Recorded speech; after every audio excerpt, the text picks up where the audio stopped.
देवर भाभी की शादी। रमाकांत और सावित्री जी के दो बेटे थे। बड़े बेटे का नाम था सुदीप और छोटे बेटे का नाम था अंशुल।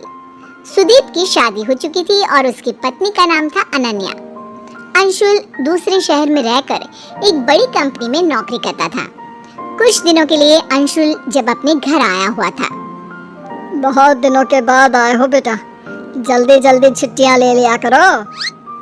अरे पापा, अभी 6 महीने पहले ही तो भाई की शादी में आया था। उसके बाद तो कंपनी वालों ने छुट्टी ही नहीं दी। हाँ, बात तो तेरी सही है।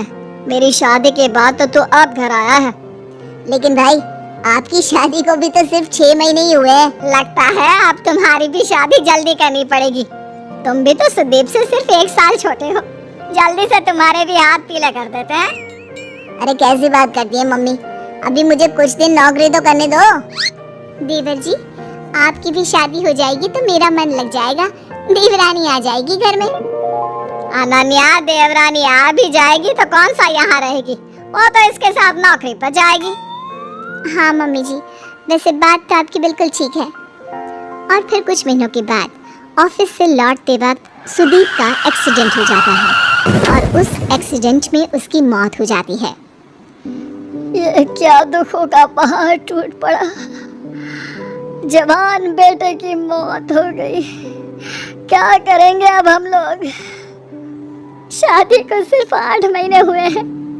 उसकी पत्नी ने अभी तो अपना जीवन जीना शुरू भी नहीं किया। मम्मी जी, पापा जी, मेरा क्या होगा? मेरी तो जिंदगी खराब हो गई।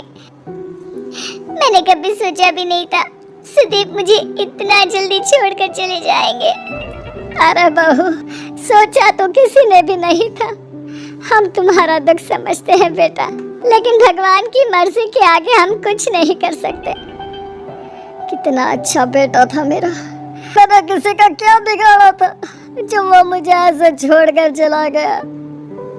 जब आखिरी बार भाई से मिला था तो सोचा भी नहीं था कि ये मेरी उनसे आखिरी मुलाकात होगी। इतने खुश थे भैया, मेरी शादी की बातें कर रहे थे।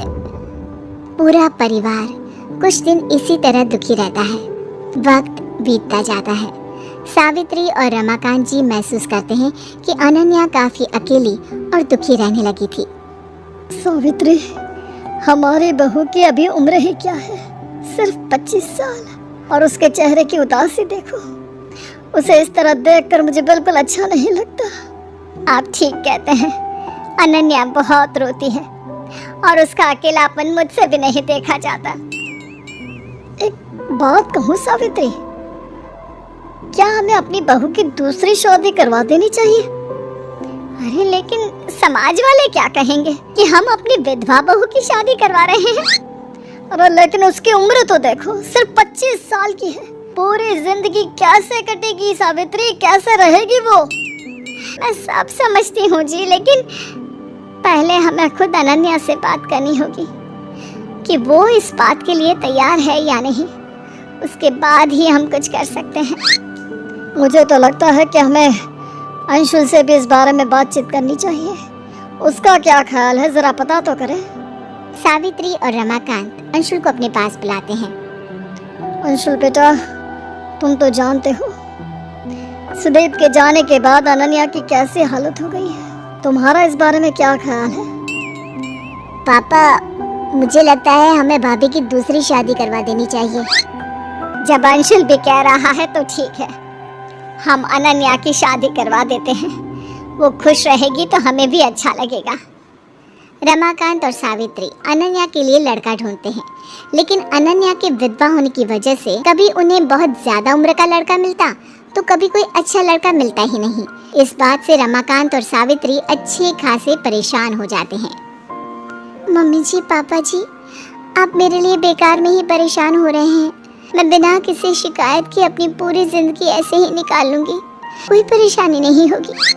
नहीं बेटा, हम तुम्हें इतना दुखी नहीं देख सकते। हमारा बेटा तो चला गया और अब तुम्हारी पूरी जिंदगी ऐसे ही खराब हो गई तो हम अपने आप को माफ नहीं कर पाएंगे। देखो अनन्या, तुम कहने को हमारी बहू हो, लेकिन इस घर की सदस्य हो और इस नाते तुम्हारी खुशियों का ख्याल रखना हमारी जिम्मेदारी है। मम्मी जी, पापा जी, आप मेरे लिए इतना सोचते हैं ये कम है क्या? और सच बताऊं, मैं पूरी जिंदगी आप लोगों के पास ही रहना चाहती हूँ। वैसे भी आप जानते हैं मेरे माँ बाप इस दुनिया में है नहीं, मैं कहाँ जाऊंगी? बेटा इसीलिए तो हम तुम्हारी दूसरी शादी करवाना चाहते थे। हम चाहते थे कि तुम्हारा घर बस जाए और तुम अपने जीवन साथी के साथ खुश रहो।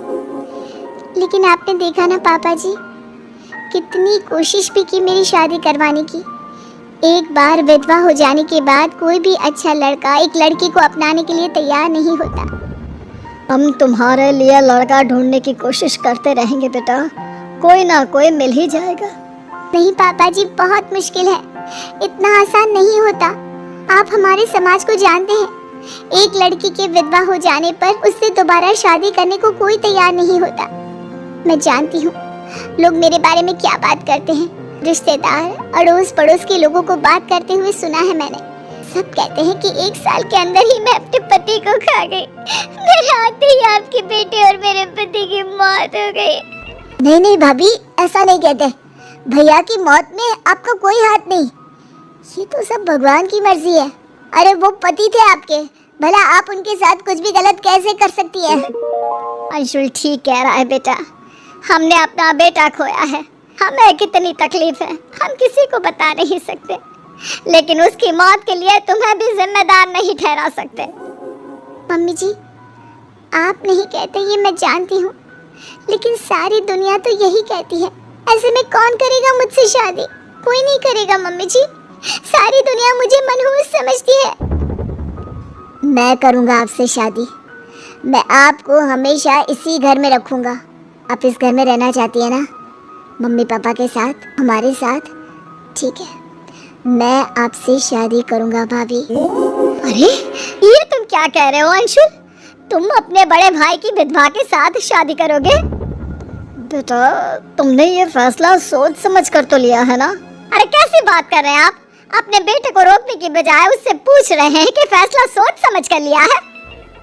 लेकिन मम्मी, आपको इस बात से क्या एतराज है? देवर जी, मेरी वजह से आप अपनी जिंदगी खराब करने की कोशिश मत कीजिए। मैं जानता हूँ आप मेरी भाभी हैं और एक पत्नी का रिश्ता मेरे साथ शुरू करने में आपको बहुत मुश्किल होगी, लेकिन फिर भी मैं इसके लिए तैयार हूँ। तुम्हारा दिमाग खराब हो गया है क्या? तुम्हारे बड़े भाई की मौत हो गई है और ये उसकी पत्नी है।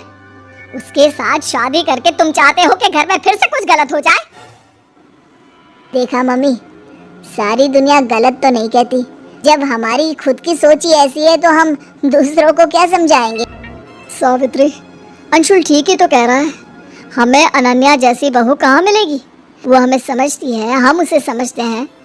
हमेशा हमारे साथ रहेगी अंशुल की पत्नी बनकर। मम्मी जी, आप परेशान मत हो, मैं ऐसा कोई काम नहीं करूँगी जिसकी वजह से आपको दुख हो। नहीं नहीं बेटा, मुझे माफ कर दो, मैंने ही कुछ गलत बोल दिया।